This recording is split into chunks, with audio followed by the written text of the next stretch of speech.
Hey guys, welcome back to another video with Yella Empowers. In today's video, we will be discussing urbanization, specifically in Jamaica. Alright, before I get into it, please remember to like, share, and subscribe. We're on the road to 500 subscribers. We are almost there. Thank you so much for your continued support. I really appreciate it. And I love you guys for that. Alright, now let's get into the video. Now, I like to start off my videos by defining terms. So we're going to define urbanization. Urbanization is defined as the movement of population from rural areas to cities and towns. So this is a type of migration where persons move from rural areas to cities and to towns. Now, we find urbanization common in developing and developed worlds, where more and more people have the tendency of moving. Find urbanization common in developing and developed worlds, where more people have the tendency of moving closer to towns and cities to acquire what they call privileged social and economic services. Now, these privileged services include social and economic advantages such as better education, healthcare, sanitation, housing, business opportunities, and transportation. And we're not trying to say that these are not found in rural areas, but they're more dominant in cities. Take, for example, in Jamaica, we find most of our tertiary institutions in the city, in Kingston and St. Andrew, versus rural areas. Alright? Better opportunities, business opportunities. We find that a lot of business institutions and industries are located in the cities, right? Versus rural areas. So they are there, but they're more dominant in the cities. And this is good because there is less competition and there are more options for the citizens and the residents. They can now choose which one they would like to go to versus just going to one or taking one service because that's the only service available to them. It now presents choices, right? And transportation as well. We find that there are a lot more modes of transportation in cities than in rural areas. For example, the public transport like buses, JUTC buses, they predominantly run in cities. There are a few that run in rural areas, but it's not as dominant as in cities. So for persons who like to move from one area to another, public transport is the best mode for them, and it's more available in cities, right? Now, majority of people move to cities and towns because they view rural areas as places with hardship and backward or primitive lifestyles. So they aren't developed as cities, basically. Now, let's talk about some causes of this urbanization. What causes urbanization? Why this influx of persons from rural areas to cities? One of these causes is industrialization. And industrialization is a trend representing a shift from old agricultural economics to a novel non-agricultural economy, which creates a modernized society. It is the move from manual labor to more machinery, technology. So this is industrialization, alright? And through the Industrial Revolution, more people have been attracted to move from rural to urban areas on account of improved employment opportunities. So industrialization is the shift from agriculture to manufacturing, right?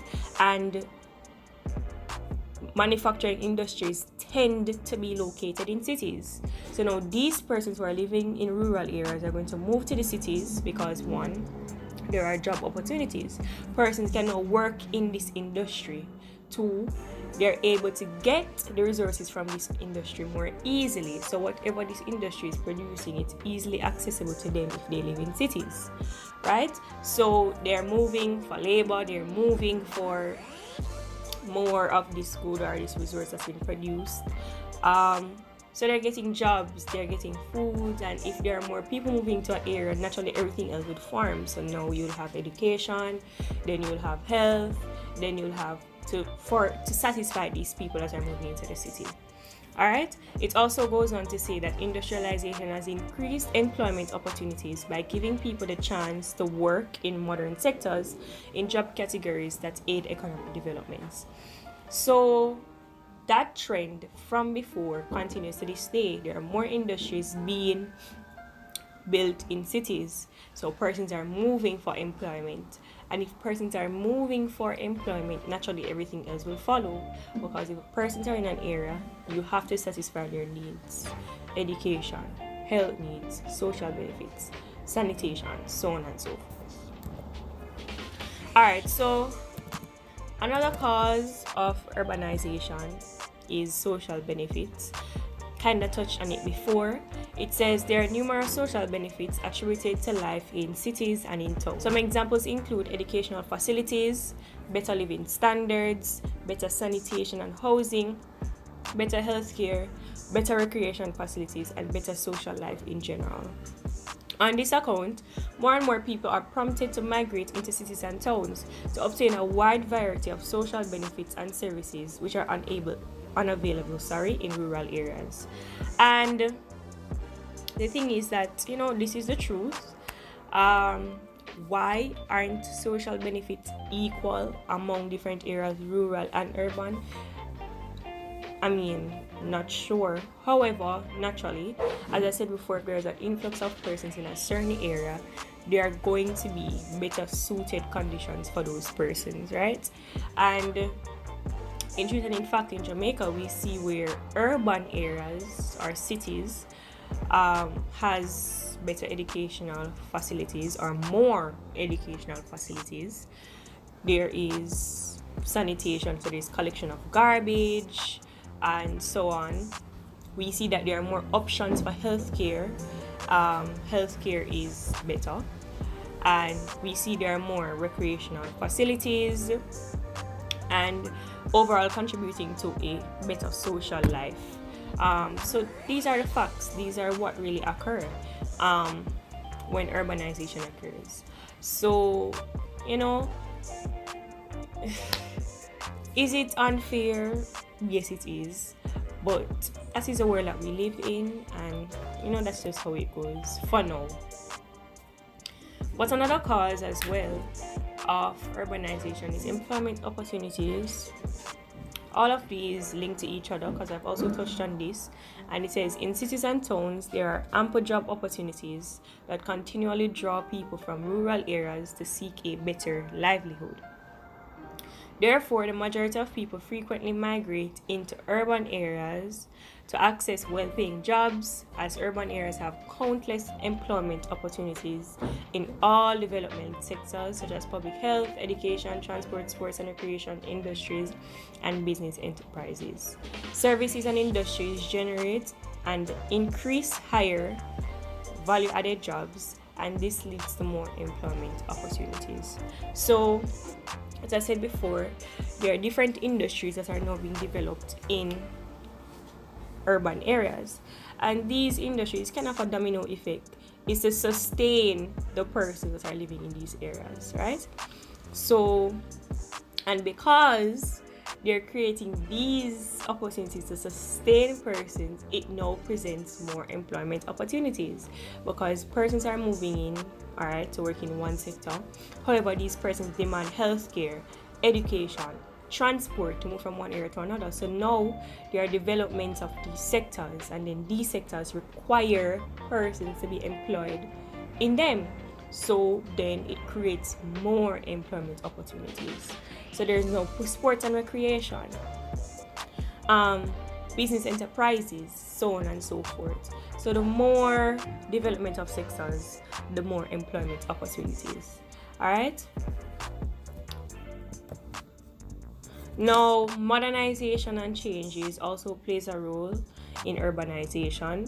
Urban areas become more technology savvy together with highly sophisticated communication, infrastructure, medical facilities, dressing code, enlightenment, liberalization, and other social amenities available to people who they believe can help them live a happy life.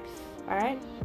In urban areas, people also embrace changes in the modes of living, namely residential habits, attitudes, dressing, food, and beliefs. As a result, people migrate to cities, and cities grow by absorbing the growing number of people day after day. Now, cities are modern, right? modernization, and in modernization, it takes on a lot. For example, introduction to new technology. Also, a difference in dress code. So persons are now introduced to dressing different. Um, there is more liberalization. Persons can speak freely.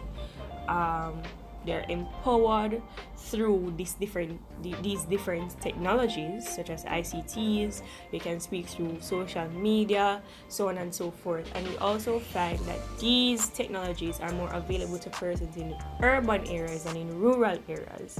So because of this, there is no empowerment of the people, productivity of the people. And there are more social amenities, right, available to the people as well. So because of this, persons in rural areas want to live or want to be enlightened with what is available in urban areas. So they move.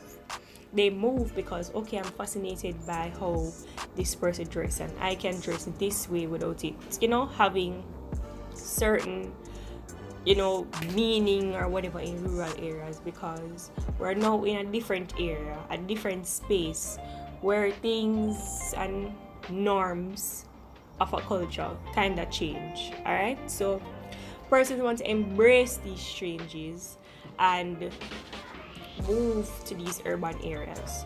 All right, there's also changes in foods, and there is more exposure to different types of foods than there was in rural areas. So there's no exposure to different things, different elements and changes and so on and so forth. And persons are fascinated by that, something new. So they want to move from rural areas to urban areas. Alright, so there's rural-urban transformation. Now, as localities become more fruitful and prosperous, due to the discovery of minerals, resource exploitation, or agricultural activities, cities start emerging as rural areas transform into urbanism. So right here, we see where certain areas which are considered rural, because there is the discovery of minerals and resources that can be exploited, cities start to grow in these areas. And when cities start to grow, that leads to urbanization. Now, the increase in productivity leads to economic growth and higher value-added employment opportunities. So if there's growth, there are more employment opportunities as different sectors start to develop. Now, this brings about the need to develop better infrastructure, better educational institutions, better health facilities, better transport networks, the establishment of banking institutions, better governance, and better housing. That's what I just said before. As there is economic growth, as there are development of cities and industries, there is going to be a need to develop other sectors, such as what I just listed before. And as these sectors start to develop, start to improve, rural areas start to adapt the urban culture, and ultimately they become urban centers that continue to grow as more people move to these locations. So if you are growing or if you are developing, naturally persons are going to want to move into your area, and there's going to be continued growth. Alright, so that's rural to urban transformation. That's also a cause of urbanization. Now, we're talking about the causes, but let's talk about the effects of it. What effects does urbanization have on people and the environment? Now, there are positive effects of urbanization. So urbanization yields several positive effects if it happens within the appropriate limits. Some of the positive implications of urbanization include the creation of employment opportunities, technological and infrastructural advancements, improved transportation and communication, quality educational and medical facilities, and improved standards of living, all of which we've touched on before. These are the reasons why persons move into urban areas. But on the other hand, extensive urbanization results in adverse effects. Now let's touch on some of these adverse effects. So we have housing problems. Now it says urbanization attracts people to cities and towns, which leads to a high population increase. With the increase in the number of people living in urban centers, there is a continued scarcity of houses. So there are housing, for example, in Kingston. And remember, there are different reasons why a person are moving into urban areas. So a person continue to move. Naturally, these houses become scarce. These housing becomes scarce. There is not a surplus of housing as there was before.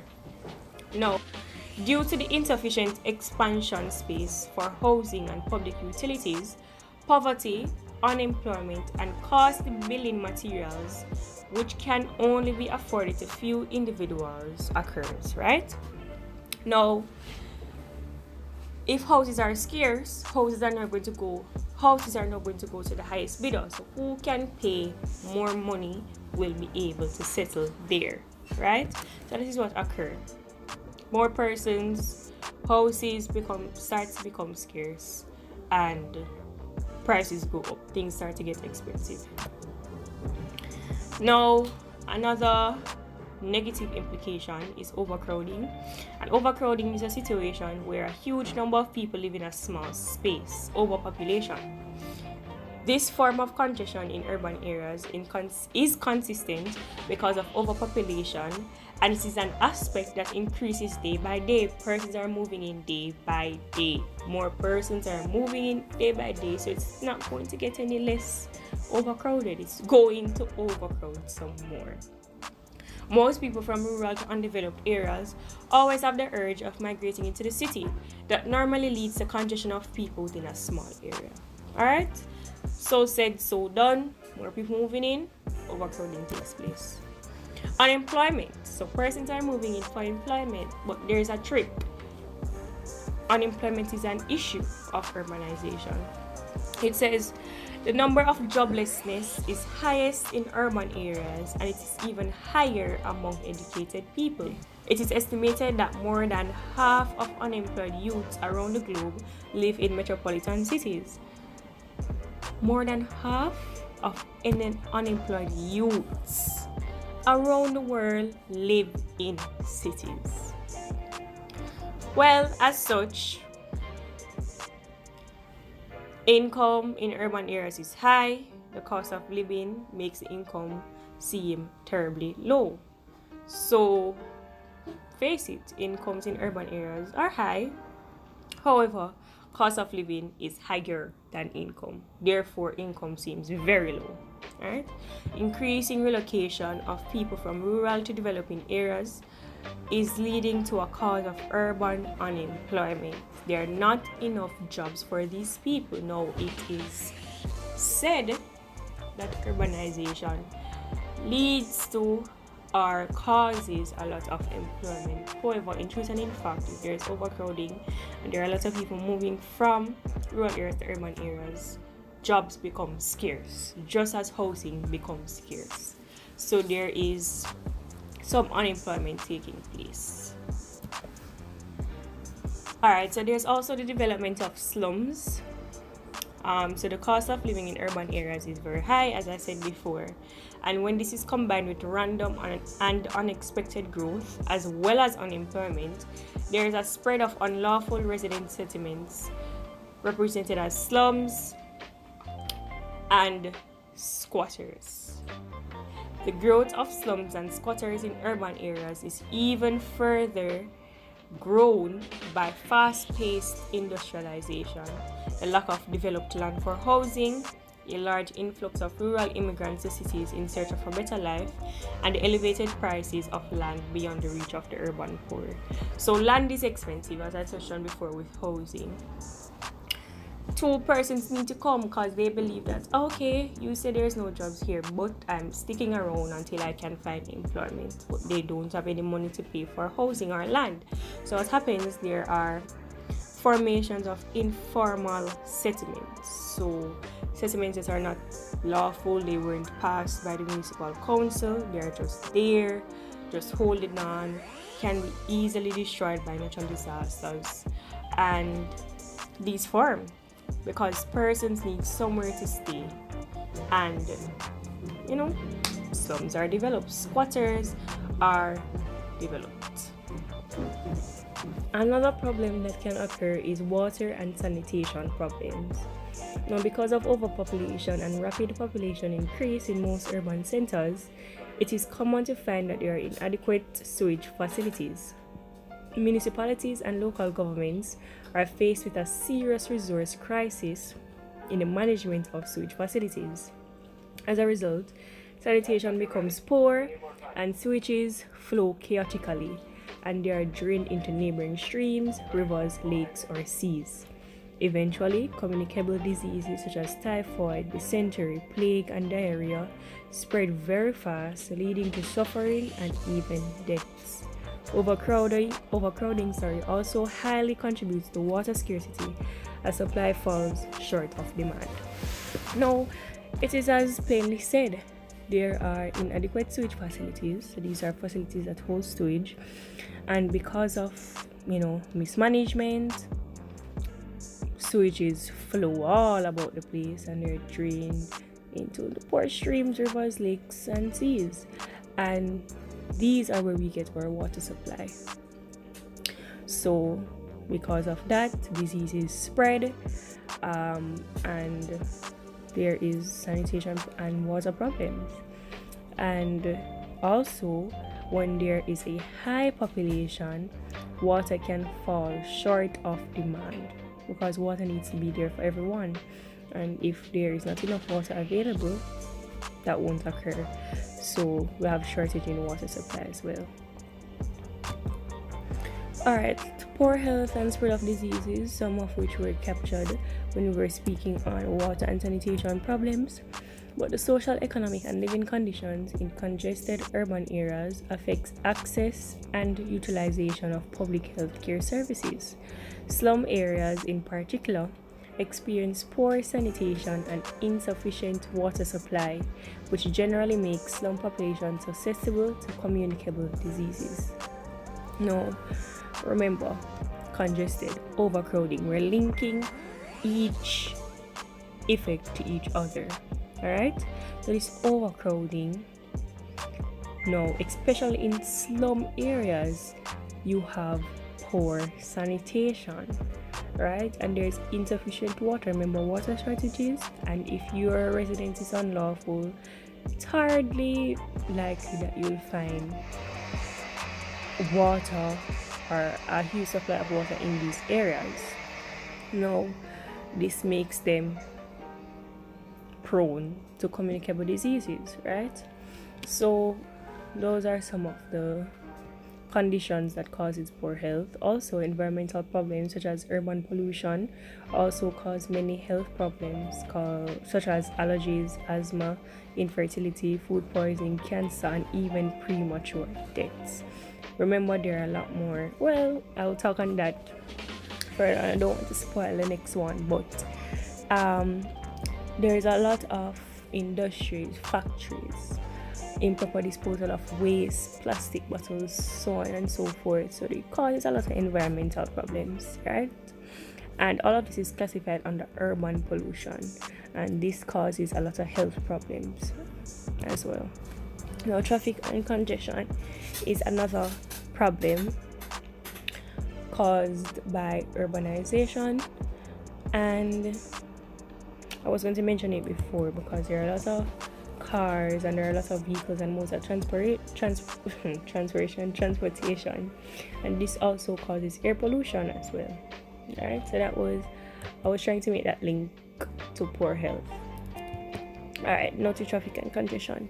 When more people move to towns and cities, one of the major challenges posed is the transport system.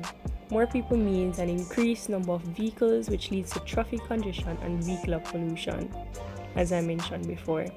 Many people living in urban areas drive to work, and this creates a severe traffic problem, especially during rush hours.